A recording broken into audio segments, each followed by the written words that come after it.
दोस्तों, आप सबको विदित हो कि आज देश के प्रधानमंत्री मोदी जी चारों तरफ से फंस चुके हैं, क्योंकि देश हो विदेश हो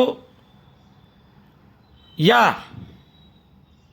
खुद अपनी पार्टी में ही जिस ढंग से उन पर चौतरफा हमला हो रहा है, और वे हमला नहीं बल्कि जो बोए हैं वही काट रहे हैं। क्योंकि भाजपा, आरएसएस और मोदी का हमेशा यही काम रहा है, फूट डालो राज करो, जो अंग्रेजों का नीति रहा है। और कहा भी जाता है ऐसा बात कि अंग्रेज भी जब भारत में आए थे तो वह जनता के बीच में फूट डाले थे, और फूट डाल करके वह 200 बरसों तक राज किए थे। और आज वही काम मोदी जी कर रहे हैं। देश में नफरत फैला रहे हैं, भाई को भाई से लड़ा रहे हैं, ध्रुवीकरण कर रहे हैं, एक धर्म को दूसरे धर्म से बांट रहे हैं और देश के भाईचारा को खा रहे हैं। यही हाल आप देख रहे होंगे जम्मू कश्मीर में जो हुआ, जहां पर मोदी जी चीख चीख करके अपने भाषणों में बोलते रहे कि यदि भाजपा सत्ता में आती है तो जम्मू कश्मीर को पूर्ण राज्य की दर्जा दिया जाएगा।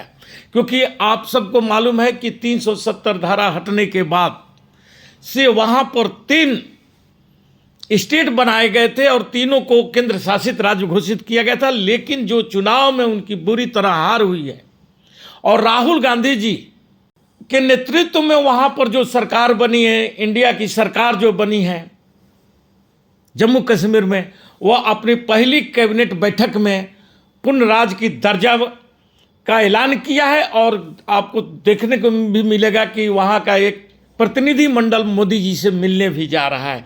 लेकिन दूसरी तरफ सुप्रीम कोर्ट ने भी, और सुप्रीम कोर्ट चीफ चंद्रचूड़ साहब ने भी कहा है कि इस मामले को हमने ही निपटाएंगे, क्योंकि जम्मू कश्मीर का मामला सुप्रीम कोर्ट में पहुंच चुका है। और सुप्रीम कोर्ट में जिस ढंग का चंद्रचूड़ साहब के पास में ये जैसे ही मामला पहुंचा है, उसको वो संज्ञान में ले लिए हैं और उस पर बहुत ही जल्द फैसला भी आने का है, क्योंकि वह बोल चुके हैं कि इस मामला को हम ही निपटाएंगे।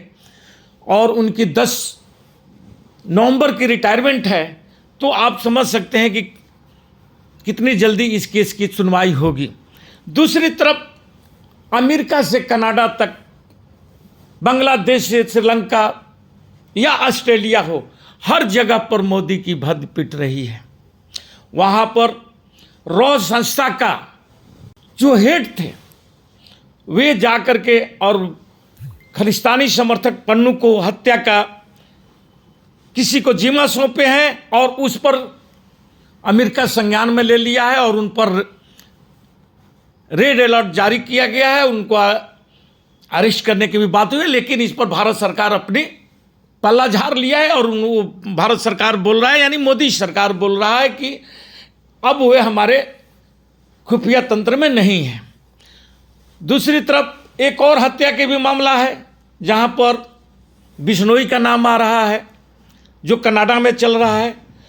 और 3-4 ये जो हमारे इर्द गिर्द के जो हमारे पड़ोसी देश है, बांग्लादेश, वहाँ की तख्ता पलट हो गई है।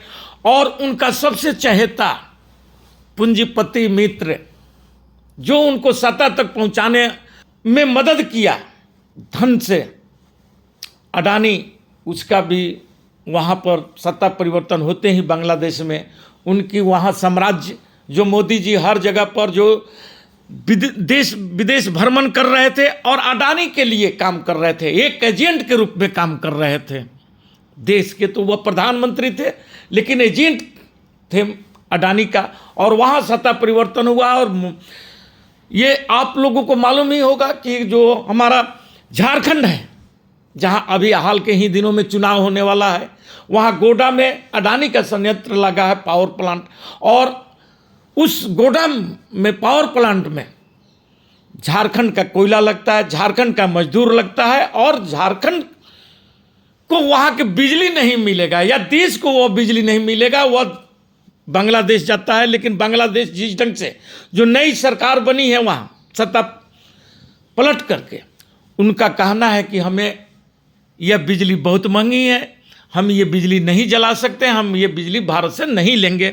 तो वहाँ भी अडानी का साम्राज्य खत्म होने वाला है। जैसे श्रीलंका में वहाँ के राष्ट्रपति ही जो नवनिर्वाचित राष्ट्रपति बने हैं, और उन्होंने किस ढंग के बयान दर्ज कराए थे, जो मीडिया पर भी आया था, जो आप लोगों ने देखा भी होगा, कि वहाँ के राष्ट्रपति ने कहा कि हम लोगों से आ करके मिल करके और मोदी जी एक बैठक कर करके और वहाँ पर प्रस्ताव रखे थे अडानी के संबंध में।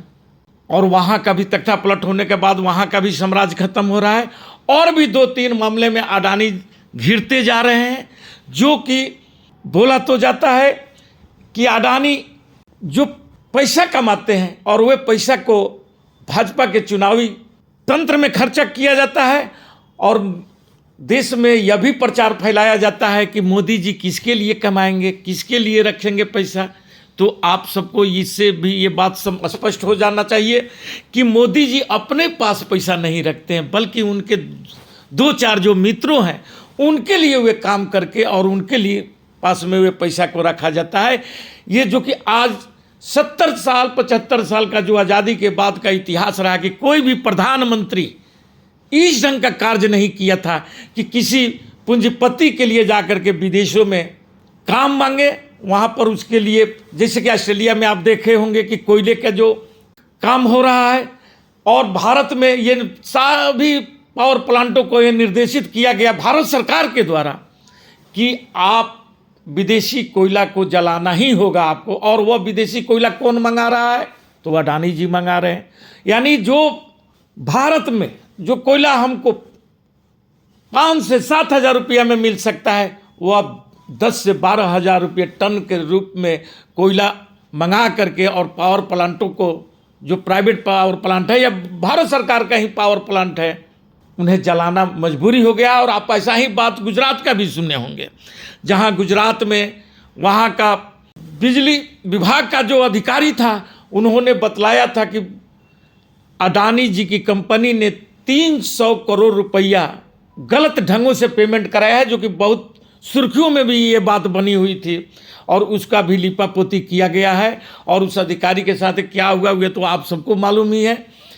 उसी ढंग का काम हमारा चुनाव आयोग, जो मोदी के ही एक नेक्सस का एक पार्ट है। जैसे मोदी जी का एक तरफ जो धन कमाएंगे वह उनके 2-4 चहेते पूंजीपति कमाएंगे, चुनाव आयोग जो कि कहने के लिए भारत में स्वतंत्र इकाई है, लेकिन वह काम सिर्फ मोदी जी के लिए करता है, भाजपा के लिए करता है। और ये आप अभी हरियाणा और जम्मू कश्मीर के चुनाव में ये इस पर कभी विस्तृत हम चर्चा करेंगे। लेकिन सबसे बड़ी बात जो मैं ये बतलाना चाहता हूँ कि मोदी जी का ये नेक्सस जो है, जो सभी संवैधानिक संस्थाओं पर जो अपना ये पकड़ मजबूत किए हैं, इन तमाम चीज़ों की भद पिटने लगा है, और सीमा पर चीन बस्तियां बसा रहा है, और मोदी जी देश में नफरत फैला रहे हैं। इसी के साथ मेरा वक्तव्य समाप्त होता है। जय हिंद, जय भारत।